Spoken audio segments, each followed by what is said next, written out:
Laking inspirasyon si Jason Castro.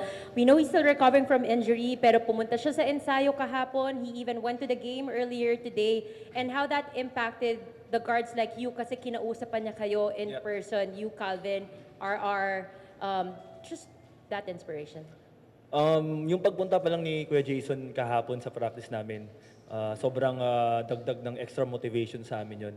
Kasi even though wala siya doon sa mga past few games namin, pero yung presence niya na nararamdaman namin eh. And especially yung kahapon nga sa practice, meron siya mga piece of advice sa amin, especially mga veterans. So which is, yun yung in-apply namin ngayon sa game na to. We're now ready to entertain questions from the media. Anyone can start. Coach Jot, congratulations. Coach, alam naman natin the past 3 days yung maraming usapan about you and Poy. Una, kumusta yung kayo ni Poy? How did you address the situation? Second, ano masasabi mo sa game ni Poy tonight? We didn't. We felt no need to address it. Number one, I wasn't aware kung ano man yung usap-usapan because I don't read those things. I just stayed focused on the task at hand, and kung ano man yung usap-usapan sa labas, that has very little value to us. So hindi ko alam whatever that is, so I'm sorry, I cannot respond to that.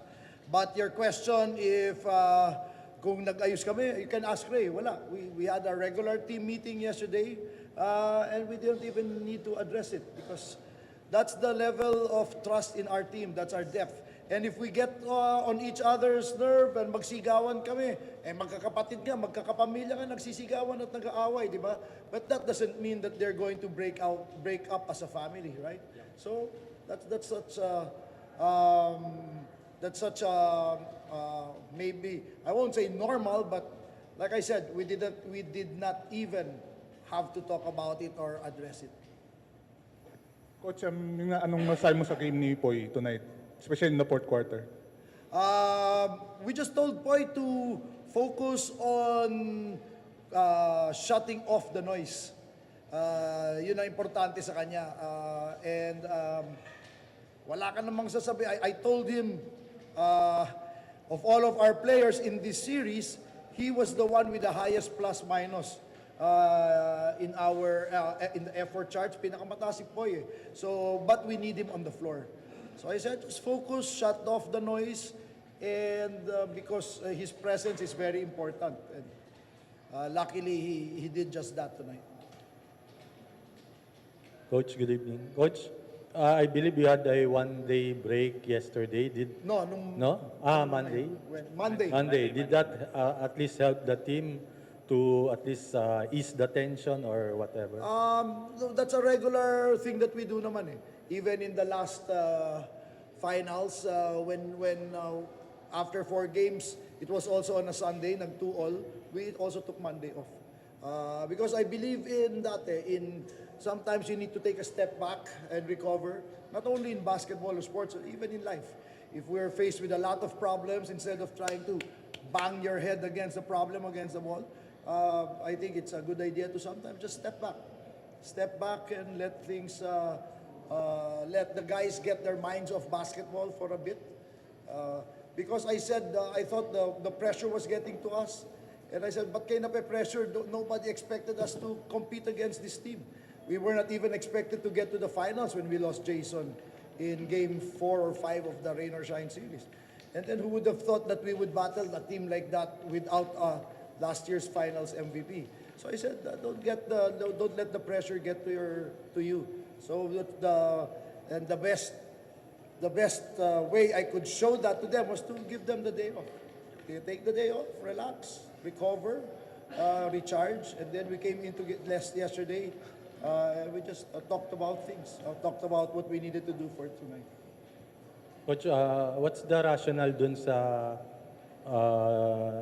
play nyo to always commit a foul every Ginebra possession? This is the number 1 4-point shooting team in the league, I think. So, ang daming titira ng 4 points dyan. Justin, Holt, Stephen, Oronje. So, we didn't want to give them that opportunity anymore. So, we just played the percentages with the foul game. Isa na lang kay Ray, kumusta yung paa mo? Ano ba yun? Pulikat lang ba yun or may injury ba? Bulikat lang to, kasama sa intense ng game. Kasi, yun nga, ngayon pa lang ako ulit nakapag-finals after how many years sa career ko sa PBA. So, iba yung crowd, iba yung intensity sa game. So, siguro naninibago yung katawan ko. But, okay naman, manageable naman yung cramps ko. Kaya naman makapag-practice bukas. Coach, going back to Poy, he had 3 early fouls. So anong nangyari doon? And ano masabi mo sa fouls? And anong masabi mo na nag-respond yung mga players even with wala kayo masyadong sentro? Well, that was part of our pregame talk. I said, just be aggressive, play hard. If you're fouled, if you're called for a foul, then foul. And we'll just manage it the rest of the way. So, when he got picked up those 3 early fouls, I thought Kelly did a great job off the bench. And even when we had to rest Kelly, Glenn came, and I think Glenn played a really good game tonight. So, we were not surprised. We were not bothered by it because our objective was to get into Ginebra's, to disrupt Ginebra's offensive flow with some tough defense. And when you do that, you're more prone to giving up fouls. But, like I said, we were able to manage it, and we were able to keep him on the court, especially in the end game. Coach, yung pagdating ni Jason, was it planado ba na ngayon siya darating or how did that happen, yung pagbisita ni Jason? Talaga naman gusto niya pumunta, pero talagang nahihirapan siya eh. Until yesterday, naka-crutches na siya, may walker pa. So, hirap. And then, yung meeting room pa namin, nasa second floor. So, 15 minutes na kami doon, wala pa si Jason kasi ang bagal talaga ng lakad. But, Coach Josh spoke to him the day before because Jason is always giving us a lot of his insights. So, nag-usap sila, and then sinabi nga niya that he thinks that he's fit enough to walk.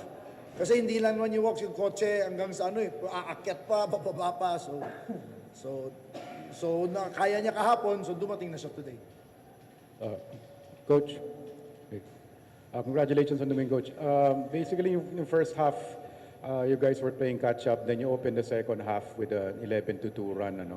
And then, no fourth quarter, ganun ulit, you opened it with a, I think, 7-0 run. What did you tell your boys during, between the second and third period and third and fourth period? I think we were down by 4 points at halftime. And I said that was just Scotty's last second 3-point shot, and then yung ball screen kay Mav, naipit si Ray, another 3-point shot. So those were 6 points. Kung hindi nangyari yun, then we wouldn't have been down by 4. So I said, relax lang. Stick to the game plan, be disciplined in our execution.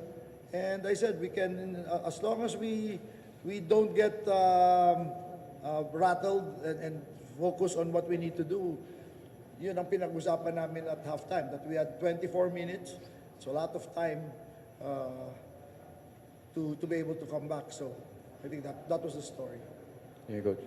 And that concludes our post-game press conference. Congratulations once again, gentlemen. Good night.